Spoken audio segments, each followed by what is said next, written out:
Moteur.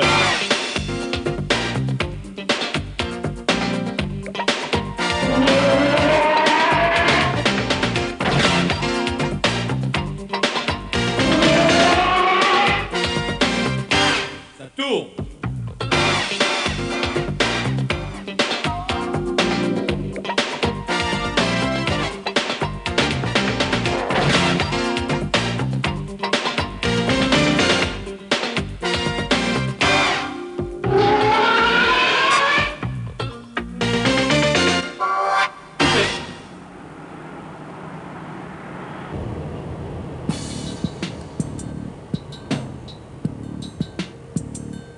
Les trains roulants sont les deux ensembles mécaniques, le train avant et le train arrière, qui assurent les liaisons entre le véhicule et la route.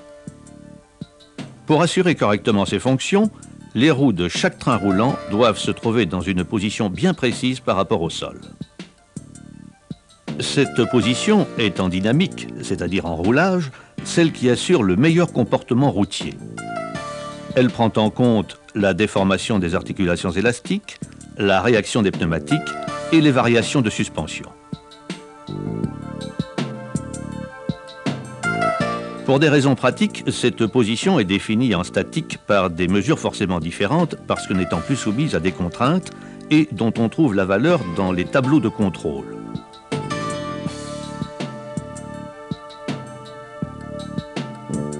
Les paramètres géométriques correspondant à ces positions peuvent être visualisés sur trois plans orthogonaux. Vue de face, le carrossage, l'inclinaison de pivot, l'angle inclus, le déport au sol. Vue de côté, la chasse. Vue de dessus, le parallélisme, l'épure de direction, la position des essieux. Le train arrière n'utilise que certains de ces paramètres, carrossage et parallélisme. Analysons chacun de ces éléments. Le carrossage, c'est l'inclinaison de la roue par rapport à la verticale ou l'angle formé par l'axe de fusée et l'horizontale.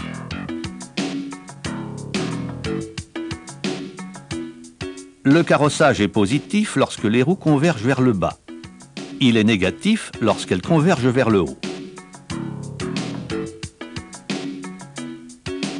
Le carrossage des roues avant est à l'heure actuelle proche de zéro ou faiblement négatif.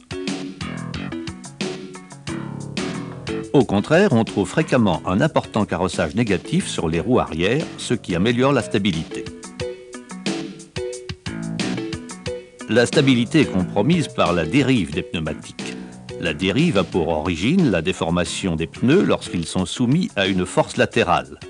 La trajectoire réelle forme avec la trajectoire originelle un angle appelé angle de dérive. Illustrons la correction que peut apporter le carrossage. Si l'on pousse la roue inclinée en carrossage positif, elle glisse. Lorsque la roue est inclinée en carrossage négatif, elle freine. Le carrossage induit sur chaque roue un effet de cône. Celui-ci tend à écarter la roue de sa trajectoire. Il provoque en même temps une usure en cône.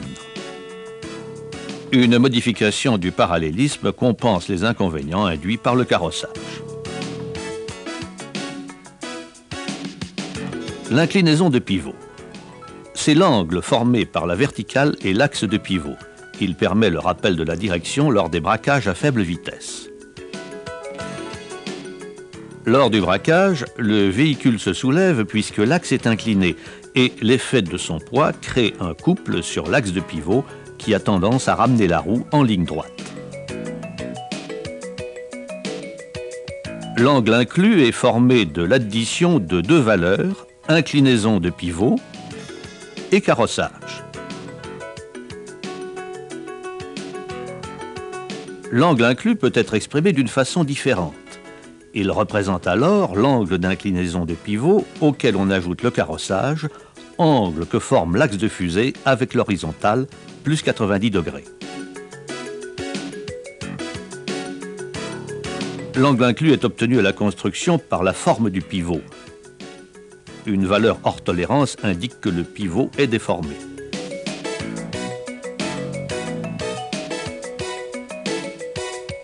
Le déport au sol.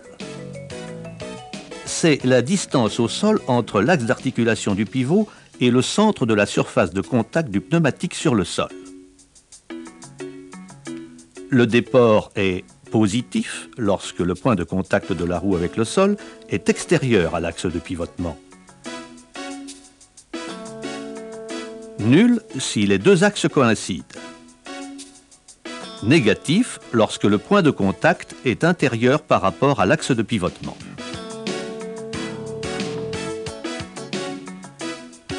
La valeur définitive du déport au sol est obtenue par construction à l'aide des moyeux complétés par les roues. La valeur du déport de chaque roue est indiquée par un marquage.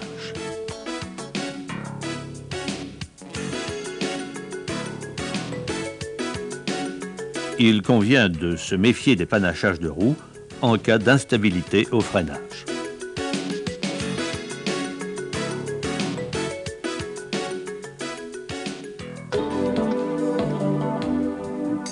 La chasse.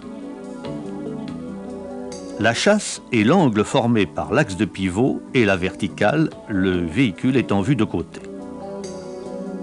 L'angle de chasse est positif lorsque l'axe de pivotement est incliné vers l'arrière. Il est négatif dans le cas contraire.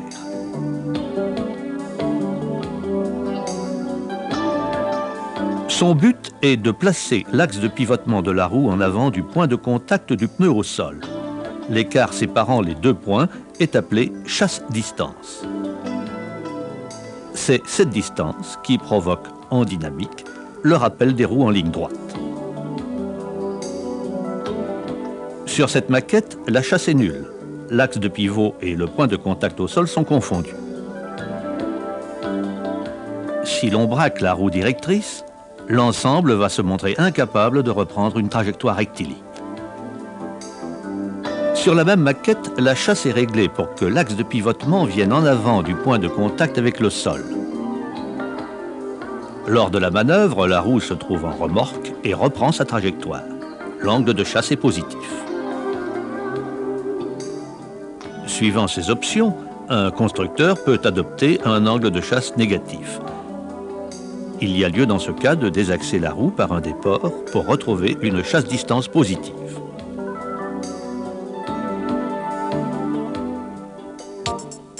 Le parallélisme.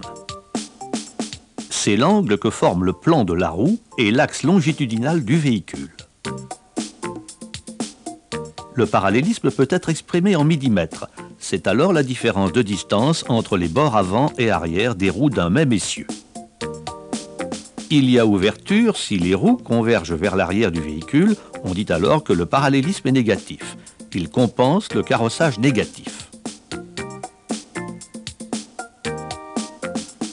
Il y a pincement si les roues convergent vers l'avant du véhicule. On dit alors que le parallélisme est positif. Il compense le carrossage positif. Un déréglage du parallélisme provoque le ripage des pneumatiques en ligne droite et entraîne leur usure rapide, surface de contact rugueuse.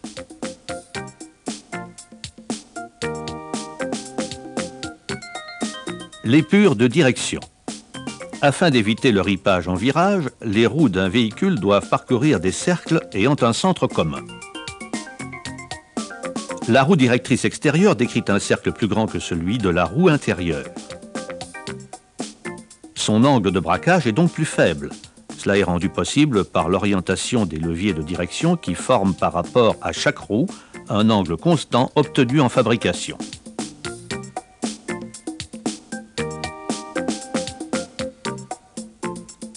Le tracé théorique est dû à l'ingénieur Gentot qui a déterminé que le prolongement des leviers de direction devait se croiser au centre de l'essieu arrière. À l'heure actuelle, et pour tenir compte de différents facteurs, déformation des pneumatiques en virage, véhicule à traction avant ou propulsion arrière, caractère sur ou sous-vireur que l'on souhaite trouver, le point d'intersection peut être trouvé soit en avant, soit en arrière de l'essieu arrière.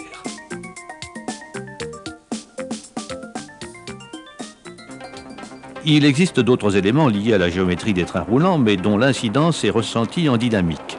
Ce sont la hauteur de crémaillère, la position des essieux. La hauteur de crémaillère. Le parallélisme varie avec les changements d'assiette du véhicule en roulage pendant le pompage de la suspension. La position de la crémaillère influe directement sur l'ampleur de la variation. Trop haute ou trop basse, la variation est maximale. Le problème est aggravé si la crémaillère a été déplacée à la suite d'un choc. Chaque roue s'ouvre et se ferme alternativement avec un mouvement contraire à celui de la roue opposée. La position de la crémaillère est en général obtenue par construction. Elle est fixée sur un berceau rapporté ou sur le tablier avant. Dans le cas de la fixation sur le tablier, il faut utiliser un gabarit lors du remplacement de celui-ci.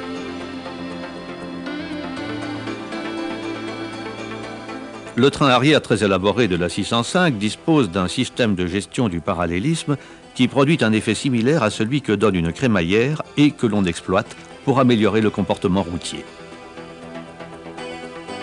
Chaque demi-train arrière monté sur un pivot est arrêté en rotation par une biellette réglable. Cette biellette permet de régler le parallélisme de chaque roue grâce à un excentrique. Cette opération réalisée, un second excentrique permet de régler la hauteur du point d'ancrage de chaque biellette. Ce montage permet de conserver un parallélisme pratiquement constant, quelles que soient les variations d'assiette et de trajectoire. Un mauvais réglage entraîne une variation du parallélisme qui dégrade la tenue de route. La position des essieux. Les essieux sont caractérisés par leur position sur la voiture, leur largeur appelée la voie, la distance qui les sépare appelée l'empattement. Même si les valeurs de train avant et de train arrière sont correctes, il faut en plus que les trains soient alignés sur le véhicule pour assurer un bon comportement et éviter des usures prématurées de pneumatiques. Deux caractéristiques sont essentielles. L'angle de setback qui mesure le désalignement des roues d'un même essieu, l'angle d'offset qui est le désalignement des centres des essieux avant et arrière.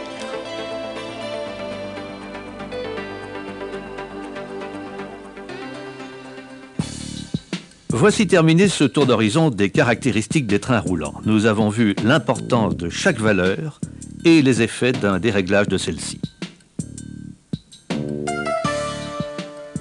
Dans le but d'avoir des contrôles de géométrie plus fiables, Automobile Peugeot a développé une méthode de contrôle des trains roulants dite en assiette de référence, contrairement à l'ancienne méthode appelée en ordre de marche. La mise en assiette de référence, en bridant les suspensions du véhicule, permet d'éliminer tous les problèmes de poids ou d'affaissement de suspension. Cette méthode est diffusée dans la documentation d'atelier.